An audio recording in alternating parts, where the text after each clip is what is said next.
Stuart have kind of worked with writers, we were always kind of waiting and thinking, I feel powerless here. I'm waiting on the writer to kind of come up with the second draft, the third draft. And this way now that we'll take the blame and we'll take the flak. Cut. No, just a shot that. So it's a challenge for us. We are not writers, but we are coming up with a story and we're relying, you know, on the talent that we've brought together. Have you ever been there? No? Well, they've got roller coasters that feel like they go on forever. They go upside down. Sometimes they're pitch black so you can't see anything at all.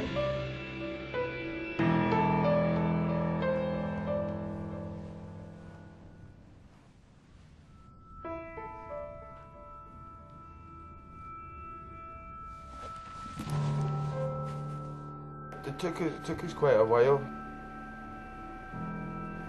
That's a great thing about the rehearsal process is 5 weeks trying anything and everything really. I mean the way our characters changed so much throughout that whole process. It wasn't for the last week, was it, that we kind of thought, right, we're going I kind of get what we've got here, but it's quite scary though because most days you're going, I'm not getting it, I'm not getting it.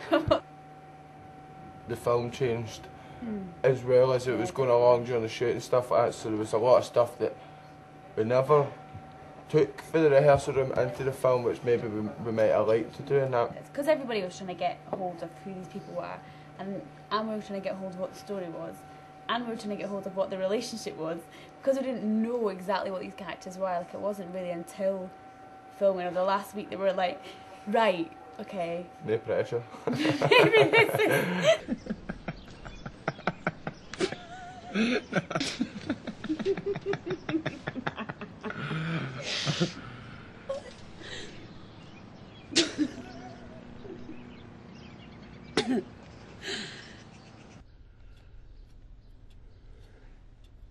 Don't fuck this up.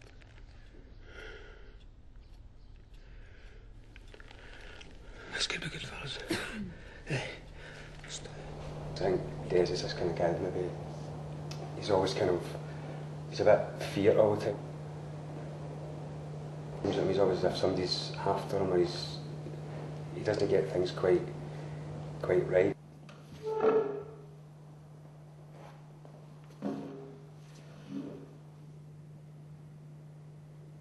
Des, son, you've got my wee favourite cunt in the whole world. Somebody's fucking taking the piss here. It's as if there's somebody else above him that's kind of after him all the time. But the rehearsal process was just trying out a lot of different situations, a lot of different improvisations. You fucking squeal! You fucking squeal! Anything to anybody but me! Go on, you fucking choke! I tell you, I don't need fucking apologies. I take you for granted, son. He's a bit of a shite dealer, he's a bit of a shite gangster. He's a bit of a shite bag. I think he only probably picks on people that can't defend themselves. So through the rehearsal process, it was just a lot of improvisations of putting all of us in situations that might not necessarily be in the film, just to see how the characters would like, just to give them a bit of a backstory.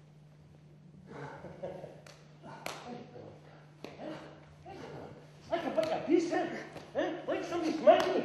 What's it feel like? What's it feel like that? Not of Adam, of dignity, of self-fucking respect. You make them shameful. First and foremost, I've got to say, the rehearsals were terrifying. I mean, literally, you're terrifying. You think, shit. A script, my kingdom for a script. Oh my God, give me a character, you know. To create from scratch can be quite scary in a wonderful way, because it's like you're stripped bare and you go out and you go, wow, where am I going to go next? Yeah. You know, we're playing drug addicts who've got major highs and desperate lows. So it's it was like stripping bare every day. It was, and you sort of just trying different stuff, say, and then you kind of, in among all the stuff you try, you kind of got a good feeling of whether some stuff worked and some stuff just, I mean, I remember feeling quite sort of tempted to show Michelle, and it would have been interesting, but really kind of coming good, and you know, but I just felt that was more me and my sort of idealistic view, and wanting Michelle to sort of, you know, get out of that life, and actually the reality is not that easy. She's got to go back to her grands. Michelle, if she doesn't go, they'll come for her. Listen, no. I'm talking about one night. I'm talking about one night just going to sleep with her and waking up with her in the morning, alright? She's fine. She'll make it. Michelle, listen to me. She may be fine, but you know.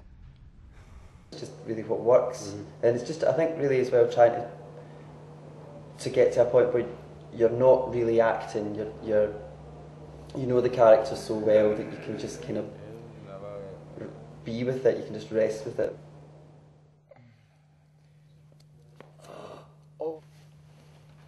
There was no boundaries, really, in this film. You could, if you had a boundary, then you're not telling the truth, do you know what I mean? You're not... Even in filming, during takes. No Like, boundaries at all, man. If you don't feel like doing that, don't do it, do something else. Do something else, you know, but it's great. Great just to kind of jump off the cliff, as Big Stuart will say. We were looking for two young actors who were willing to jump off the cliff and not really... You know, there's a lot of scenes and the subject matter can be quite difficult, it's quite heavy, and not every young actor can do that, really. Connor, wake up. Come on. Connor, wake up!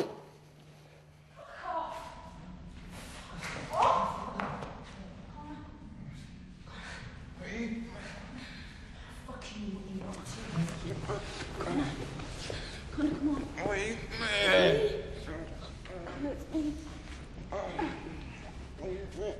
What you fucking...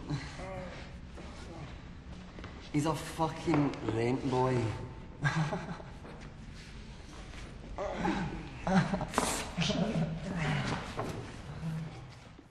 Stuart and Caroline said it's an improvised film, and I said, well then it all has to be improvised, you know, you can't, we all have to improvise to embrace that. You can't have improvisation from the actors and then we try to kind of restrict everything and nail it down, and it's like, I want to improvise, I want to be able to do something differently, you know, on another take and be over here and over there, and it's a very different way of working.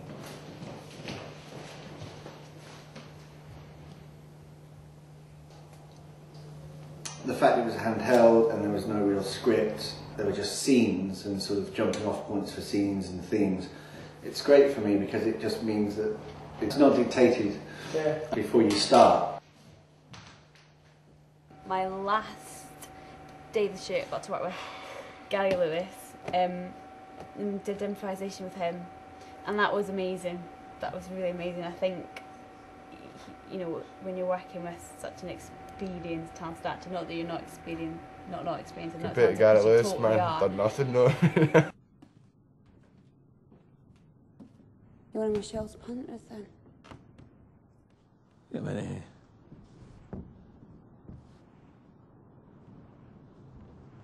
Chrissy. You don't understand. You're just a wee lassie. You don't understand what I'm saying. Michelle's a prostitute. Just like me.